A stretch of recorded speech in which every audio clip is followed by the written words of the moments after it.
Hey everybody, welcome into another episode of Mock the Mock, the internet mock draft show hosted by me, Trevor Sycamore, where we take a look at the latest mock draft over at the Draft Network and pick out some selections that I wasn't the biggest fan of. We have Joe Marino's latest mock draft that we are looking at this week. Always love reading Joe's mocks, but we got to talk about a couple of picks because there's a guy who slid down the draft board just a little bit.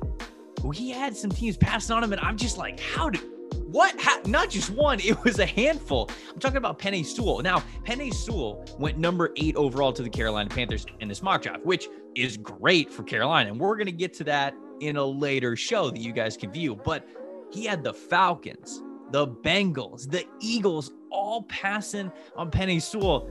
I don't know about that, Joe. He had the Falcons taking Trey Lance, which I get it. If you think that they're going to move on from Matt Ryan relatively soon, you're getting the quarterback of the future and you're getting him in the farm system. But Joe even says it in there. He thinks that Matt Ryan's going to stick around for a little bit. I do too. You gotta upgrade the offensive line. You're looking that direction. Cincinnati, 100% needs offensive line, but he had them going Northwestern offensive tackle Rashawn Slater. So same position, different guy, still would have gone with Sewell. And then Eagles, he has them going wide receiver Jamar Chase.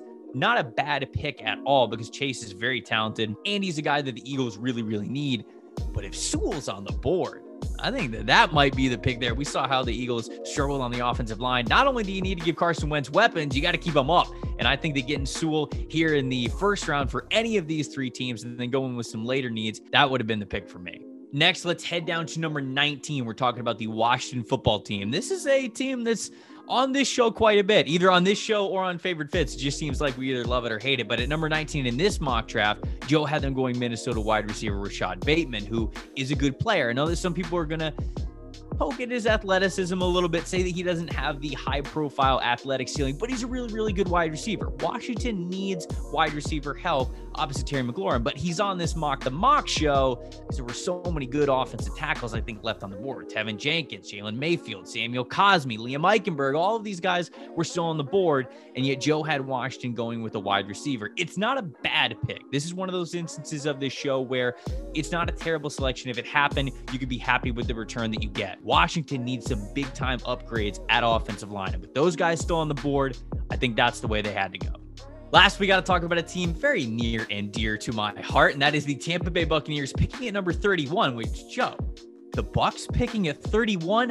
How dare you? No, I'm totally kidding. Joe has no control over what the end of the order is. We're going off of favorites, and the Kansas City Chiefs are favorites in this upcoming Super Bowl, but the Buccaneers picking at 31. He has them selecting Texas edge rusher Joseph Ossai, and this could be a good pick for the Buccaneers, but I wanted to get into why this pick might be a little bit different.